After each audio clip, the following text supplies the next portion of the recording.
할렐루야. 예, 우리 오늘 학생들이 좀 앞에 많이 빠진 남학생들 다 어디로 갔는지. 요즘은 우리 아이들이 잘 안 태어나요, 그죠? 젊은 부부가 있어야 아이들이 많이 태어나고, 그런데 요즘 우리 아이들이 많이 없어요.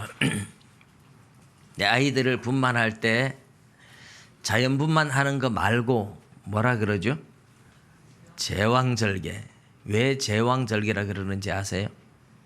제왕이 태어나는 거예요. 왕이 태어나는데 엄마 배를 가르고 태어났다. 이래서 제왕절개 이런 말이 생긴 겁니다. 독일의 그 말을 우리나라에서 번역해서 그렇지만은 원래는 로마의 카이사 황제를 비꼬는 말로 로마의 유명한 역사학자 플리니우스가 이제 글을 쓰면서 카이사르를 비꼴 때에 엄마의 배를 가르고 태어났다. 그게 이제 제왕이 엄마 배를 절개하고 태어났다.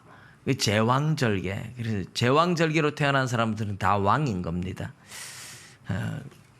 사실은 카이사르는 자연분만으로 태어났고 그 엄마는 오래 장수했던 사람인데 이제 역사학자가 비꼬면서 했는 말이죠. 고대에는 아이를 낳다가 엄마가 죽으면 아이를 살리기 위해서 이제 요즘처럼 이런 수술 방법이 없으니까 엄마가 죽었을 때 아이를 살리기 위해서 엄마 배를 가르고 아이를 낳게 했어요. 그러니까 옛날에 말하면 제왕절개는 왕이 태어나면서 엄마를 죽이고 태어난 거죠. 엄마는 죽고 엄마 배를 가르고 태어났다. 이게 제왕절개라는 말의 어원인데 그것은 이제 엄마를 죽이고 태어난 놈 하는 모독하는 말인 셈이죠. 플리니 역사학자가 카이사르를 비꼬면서 썼던 글입니다. 여러 가지 학설이 있겠지만은 이제 그게 제왕절개의 어원으로 가장 신빙성 있는 말인데 카이사르가 남긴 유명한 말들이 참 많죠.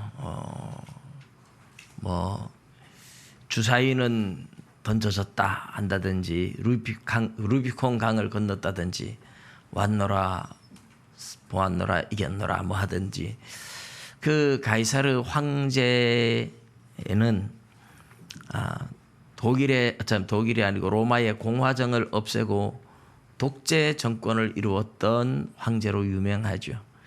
그러나 또 그의 장단점, 워낙 그가 추진력이 좋고 탁월한 수완을 발휘했기 때문에 그에 대한 평이 여러 가지로 엇갈리기는 합니다. 근데 그가 남긴 말, 그의 어록 가운데에 하여튼 주사위는 던져졌다.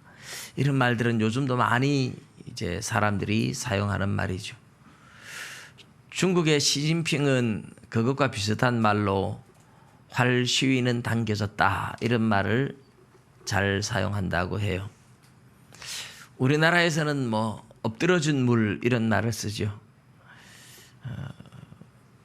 물을 쏟아버리면 다시 주워 담을 수 없잖아요.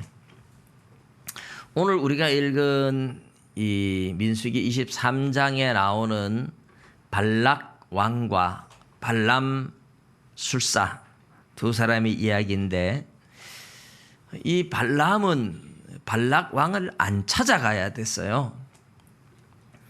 하나님이 가지 마라 그랬고 하나님이 이스라엘을 저주할 수 없다고 했잖아요. 그러면 돈을 아무리 많이 준다고 해도 가면 안 되잖아요. 가서 저주하지도 못할 거고 저주 안 하면 모압 왕이 싫어할 건 뻔할 뻔짜고 그래서 안 가야 되는 게 정상 아니겠어요? 안 갔어야 됩니다. 그런데 이미 엎어진 물처럼 가버렸어요.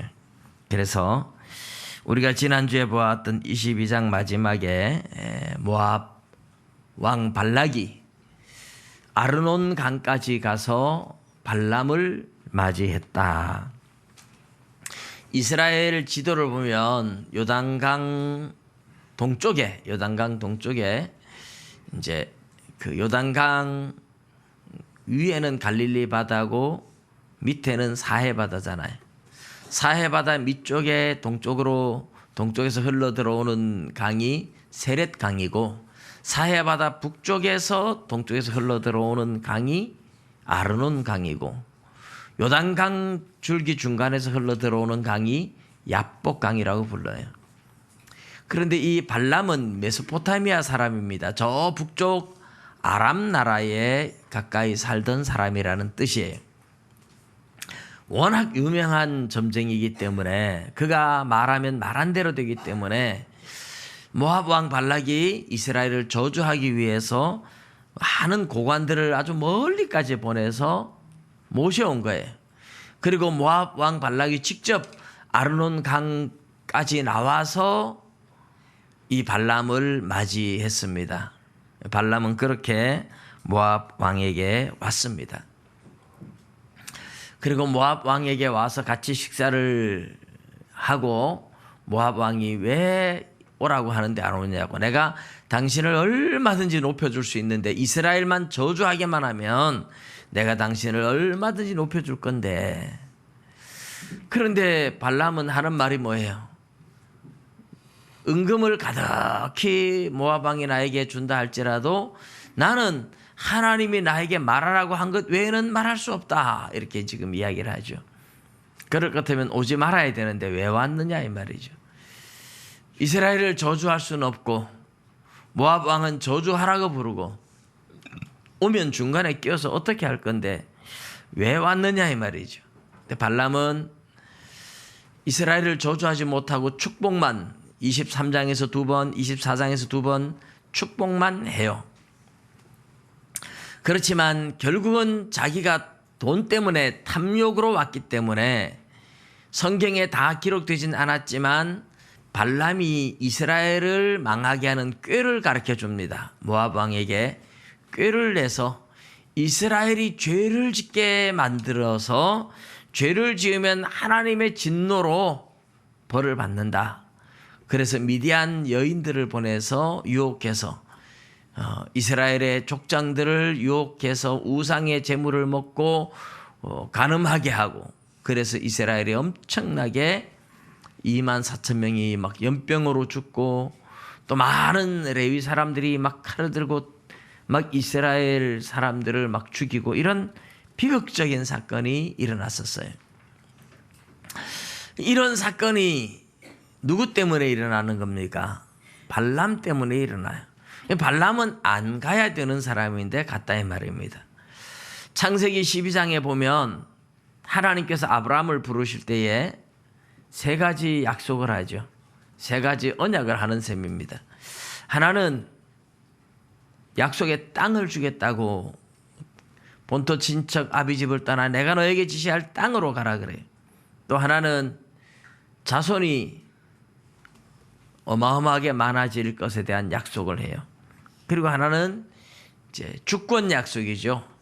하나님의 나라의 개념은 주권과 백성과 영토인데, 주권 약속은 이렇게 하죠.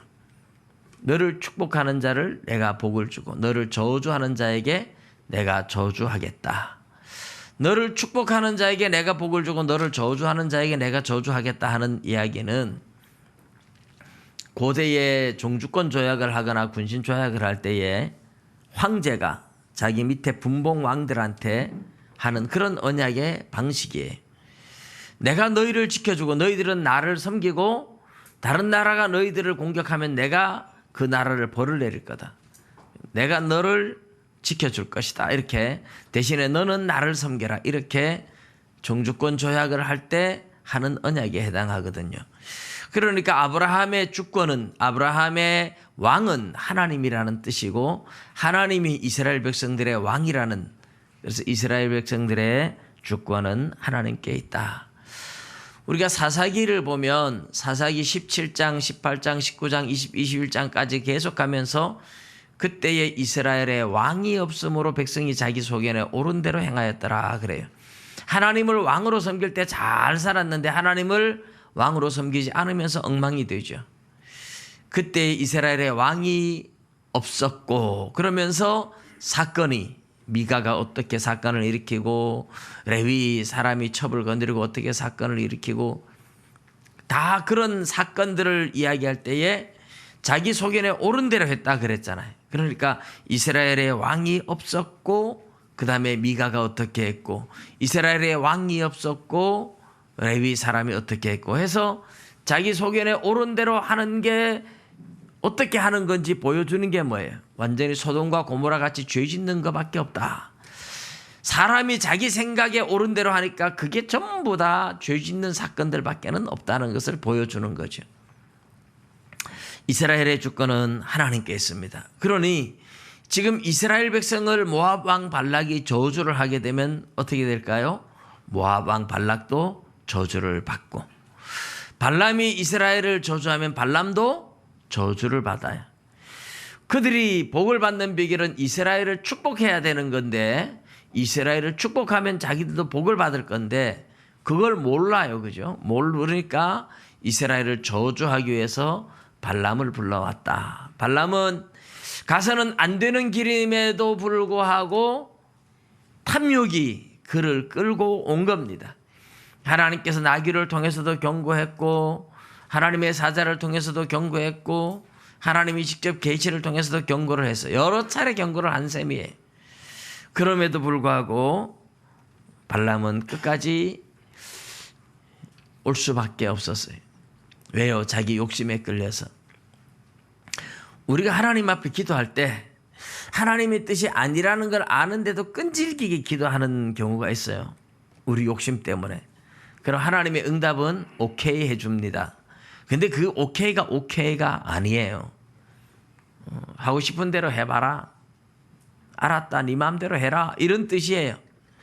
그렇게 하다가 하나님 앞에 매를 맞고 징계를 당할 수밖에 없습니다.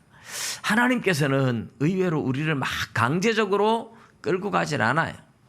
우리가 우리의 욕심으로 무엇을 하려고 막 기도하고 매달리면 하나님이 처음에 한 번은 노 하시지만 계속 기도하면 하나님이 그래 네 하고 싶은 대로 해 하고 내버려 두십니다.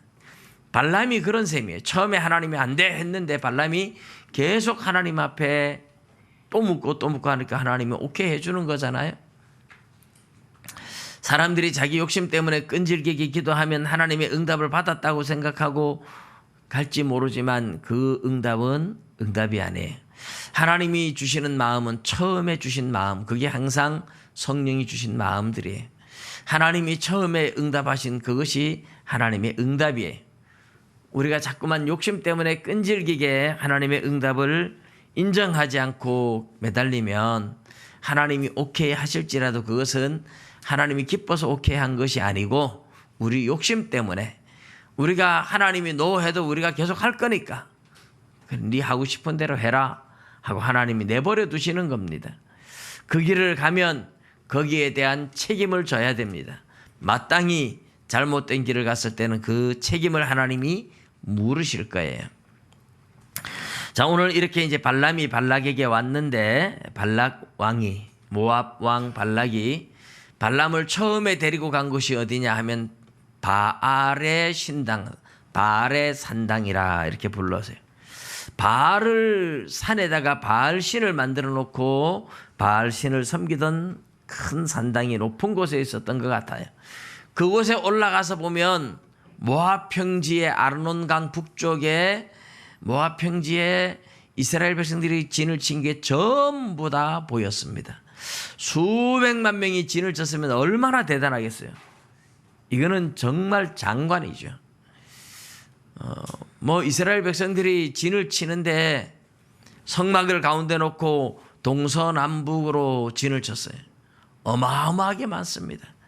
나중에 이스라엘의 4분의 1을 어떻게 헤아릴까 발람이 그렇게 얘기하는데 4분의 1 동서남북의 진을 쳤는데 그 한쪽에 진을 친 것만 해도 수를 헤아리기가 어렵다 그런 의미예요. 이제 그 바알의 산당에 올라가서 이제 발람이 모압 왕 발락에게 제단을 7개를 쌓으소서 그래. 제단을 7개 쌓고 각 제단에 수송아지 1마리, 순양 1마리. 그래서 수송아지 7마리와 순양 7마리를 준비해서 번제를 드리라고 해요. 그래 같이 번제를 드리고 왕은 여기 제단 곁에 서 계십시오. 내가 저기 가서 하나님이 뭐라고 말씀하시는지 보겠습니다. 이 발람은 하나님의 선지자가 아니고 점술가라 그랬죠. 점술가인데 워낙 강력한 그러니까 말하자면 아주 강한 귀신이 들은 거죠. 아주 강력한 사탄의 세력에 사로잡혀 있기 때문에 말하는 대로 되고 굉장한 마귀의 역사가 굉장히 강력한 사람이다. 그렇게 볼 수 있어요. 그런데 이런 점술가들은 신내림을 하는데 꼭 그냥 하지 않고 사수를 쓰거든요. 사수를 써요. 여러분 무당들도 강신 무당들 막 신들림을 할 때 뭐 굿하는 구경 잘 안 하셔서 잘 모르시겠지만 저는 어릴 때 하도 많이 해서 귀신 부르는 방법이 있어요. 앉아가지고 귀신 부를 때 그냥 부르는 게 아니고 물 한 모금 먹고 푹 뿌리고 몸이 막 소름 끼치지 팍 떨면서 휘파람을 부는데 아주 날카로운 쇠소리 같이 삑 냅니다. 귀신 부르는 의식 절차예요. 그리고 주문을 애로우고 북치고 장구치고 그럴 때 이제 그것도 귀신을 부르는 거예요. 그렇게 해서 귀신이 들어오고 나면 그 다음에는 목소리가 바뀌고 귀신이 말을 그 사람을 통해서 하고 있어요. 그리고 귀신이 막 신들림에 춤을 추게 만들어요. 굉장히 강력한 신이 들었기 때문에 귀신이 사탄이 들어있기 때문에 웬만한 건 말하는 대로 다 되는 그런 사람이 발람이다 하는 거죠. 근데 이런 사람들이 그냥 하는 게 아니고 사수를 써서 무당들이 휘파람을 불고 막 하는 것처럼 이 사람들은 어디에 가서 뭔가 사수를 쓰는 거예요. 그래서 번제단 곁에 발락 왕이 있게 하고 자기는 저 언덕길로 갔다. 우리 이렇게 하는데 옛날 개혁 성경에는 사태난 산이다 이렇게 번역을 했었어요. 근데 사태난 산이다 언덕이다 이렇게 말을 하는데 원어로 보면 벌거벗었다 이런 뜻이에요. 나무가 없는 민둥산 벌거벗은 산 이런 거는 사태난 산이라고 번역하는 것이 오히려 더 합당한 번역이다 이렇게 볼 수 있죠. 여러분 산이 사태가 나니까 홍수가 나고 뭐 이러니까 이제 산이 벌거벗었죠. 그런데 요한계시록 12장에 보면 용이 바닷가 모래 위에 서서 하나님의 백성들과 싸우려고 하거든요. 반석 위에 서야 튼튼한데 사탄이 서 있는 자리는 모래 위에 서 있는 거예요. 막 비슷하죠. 사태난 산에 서 있다. 이 점술가들의 기초는 튼튼하지 않다 하는 상징성을 띠고 있습니다. 어쨌든 거기 가서 하나님께서 말씀을 주셨습니다. 하나님께서 말씀을 주시기 때문에 발람이 돌아와서 발락에게 하나님의 말씀을 전합니다. 이것을 뭐 예언이라 이렇게 우리 번역을 했지만은 원어의 뜻은 그냥 노래로 이렇게 보는 것이 좋습니다.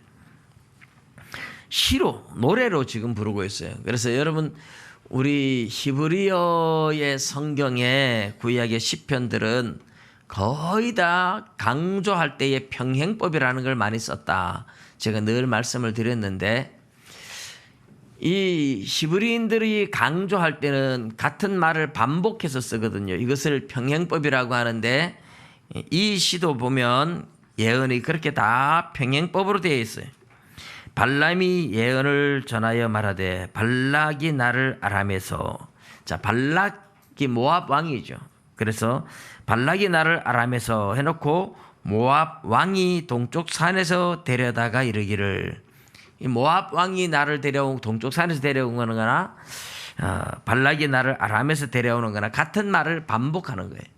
그래서 이제 평행법을 쓰면서 노래를 만들어서 이야기합니다.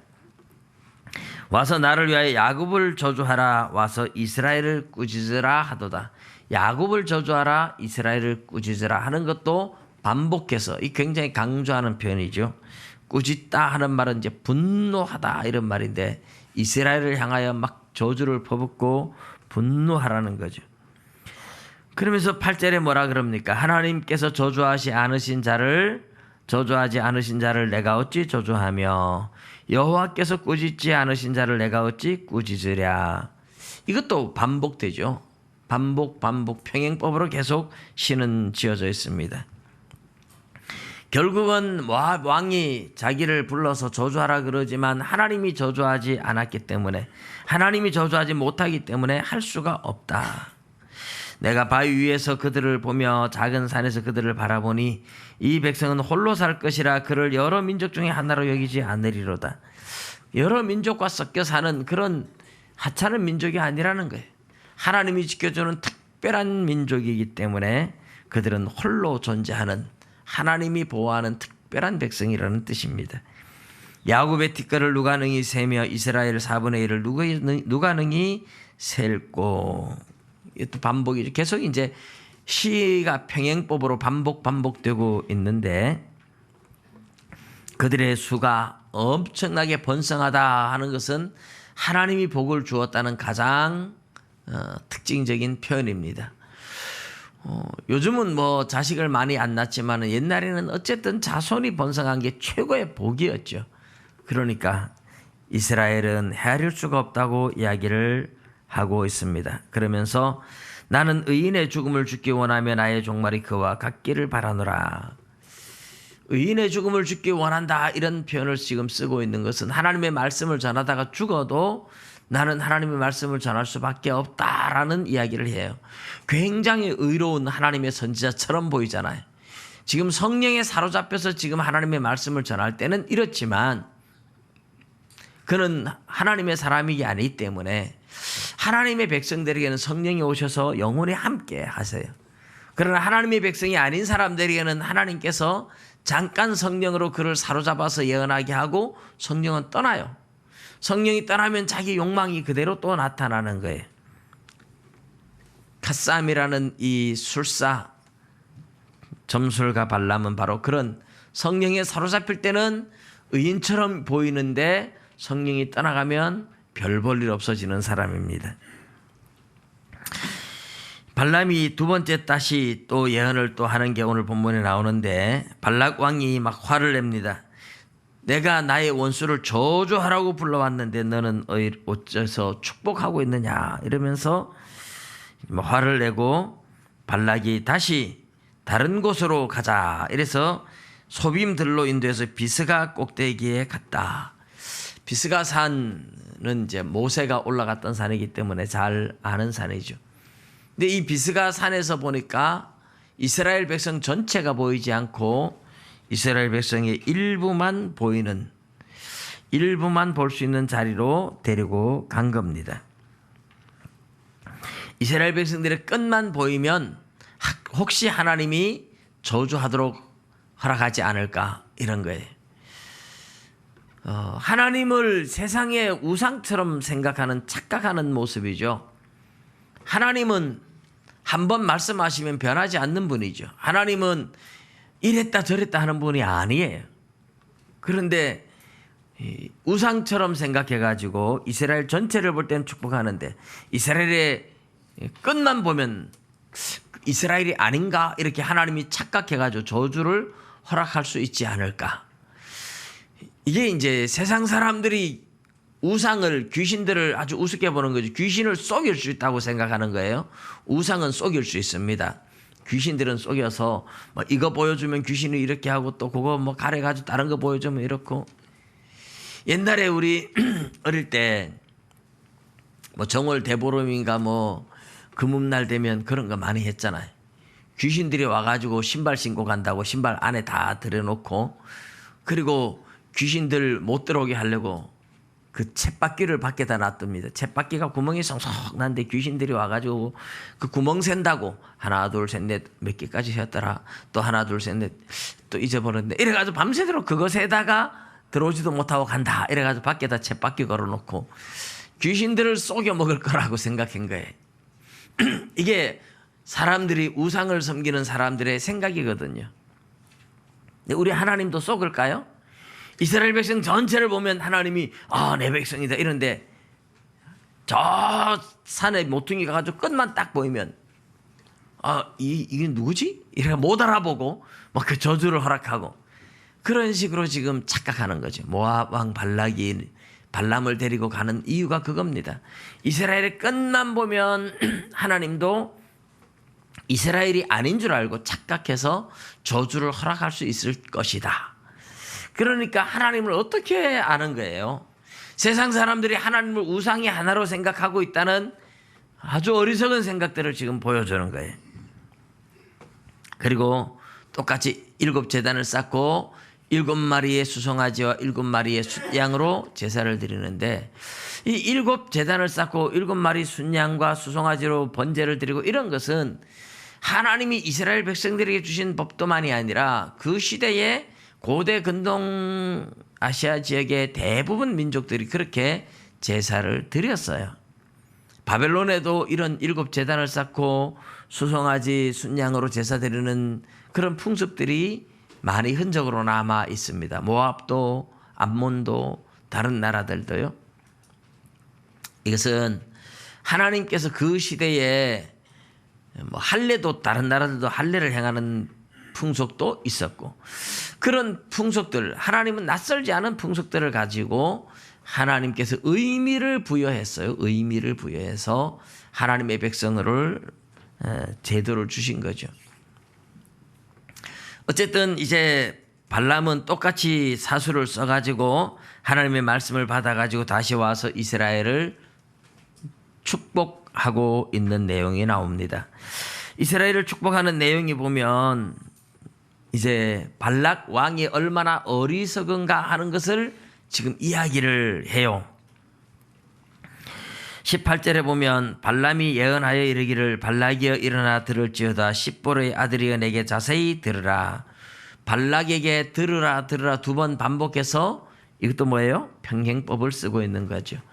이런 평행법이 시편에 굉장히 많이 있습니다. 대조법도 의인과 악인을 대조하거나, 이제 19절에 보면 이제 발락에게 이제 이야기를 해주는 게 이겁니다. 하나님은 사람이 아니시니 거짓말을 하지 않으시고 인생이 아니시니 후회가 없으시도다. 어찌 그 말씀하신 바를 행하지 않으시며 하신 말씀을 실행하지 않으시랴.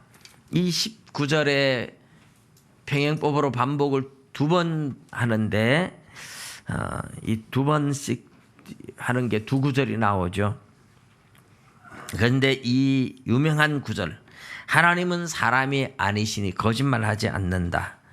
하나님은 인생이 아니시니 후회가 없으시도다. 이것을 바울은 하나님은 시건치 않으신다 이렇게 표현을 하죠.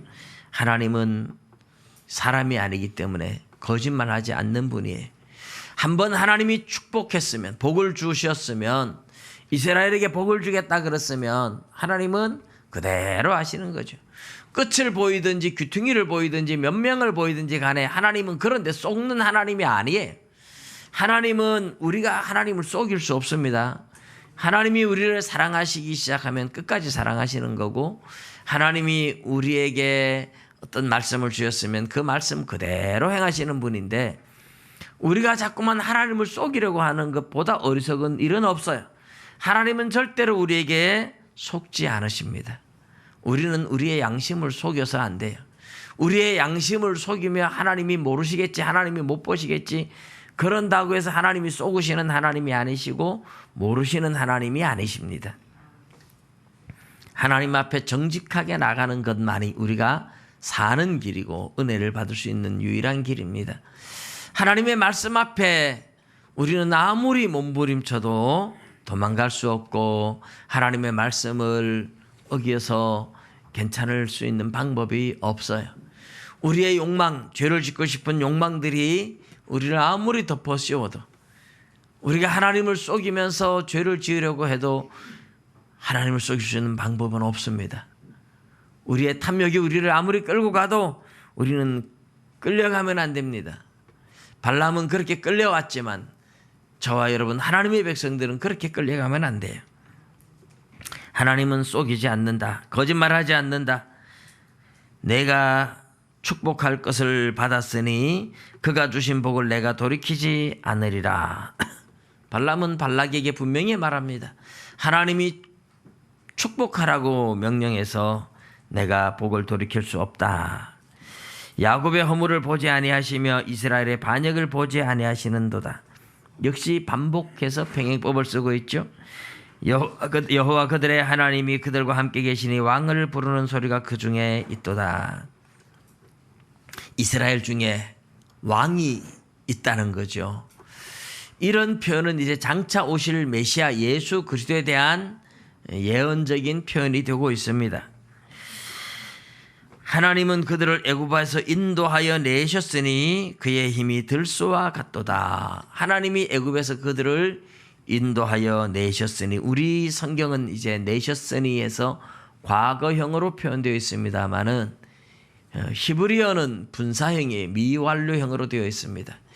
그래서 지금도 애굽에서 인도하여 내는 과정 중에 있는 완성이 아니에요.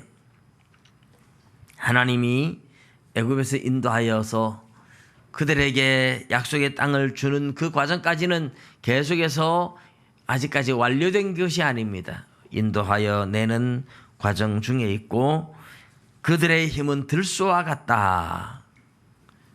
이스라엘을 하나님이 복주기 때문에 누구도 이스라엘을 해칠 수가 없다는 거죠. 23절에 보면 야곱을 해할 점술이 없고 이스라엘을 해할 복술이 없도다. 이런 시가 참 재미있지 않습니까? 반복 계속 무슨 내용이든지 반복해서 표현하고 있어요.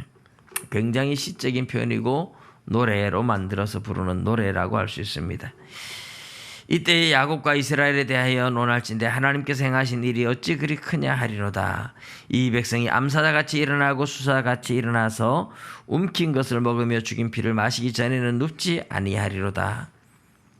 철저하게 하나님이 복주신 이스라엘은 들소의 힘과 같고 수사자와 같고 암사자와 같고 승리할 수밖에 없다고, 이스라엘을 해할 점술이 없고 이스라엘을 해할 복술이 없다고 그렇게 이야기를 합니다. 그는 점술가이잖아요.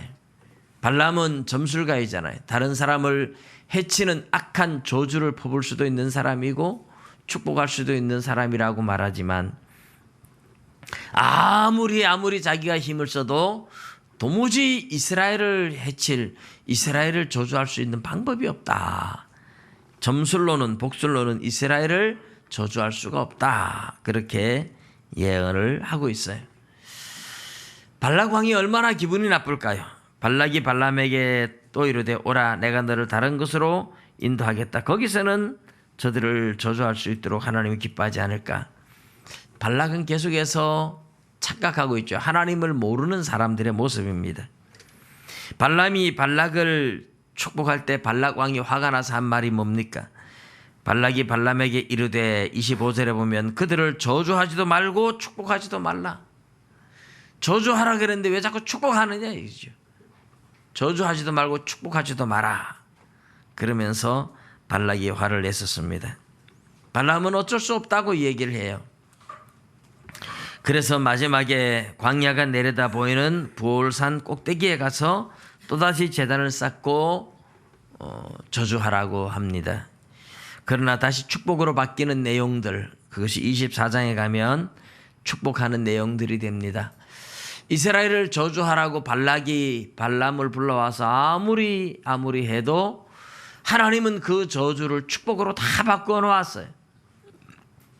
지난주에도 이미 말씀을 드렸지만 강력한 사탄의 세력이 들어있어서 그들이 저주하면 저주를 받고 그들이 축복하면 복을 받는데, 하나님은 발람이 저주를 해도 하나님은 축복으로 바꿀 수 있겠죠. 그죠?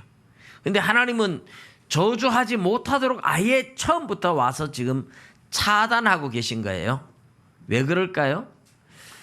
하나님은 사탄이 저주하지 못하도록, 사탄의 사주를 받은 발람이 저주하지 못하도록 처음부터 차단시키는데, 우리는 영의 세계에 대한 신비를 다 몰라요. 그러나 사단이 하나님께 욥을 참소할 때 보면 욥은 죄가 없는데도 하나님이 온갖 복을 주었기 때문에 욥이 하나님을 섬기는 거 아닙니까? 그래, 네가 모든 거 뺏어가 봐라. 그렇게 하기도 하고, 그래도 하나님을 찬양하니까 사탄이 그 다음에 뭐라 그래요? 몸이 건강하니까 그렇지 몸이 병들면 저주할 겁니다. 그러니까 사탄은 하나님 앞에 참소하고 따지고 그래요.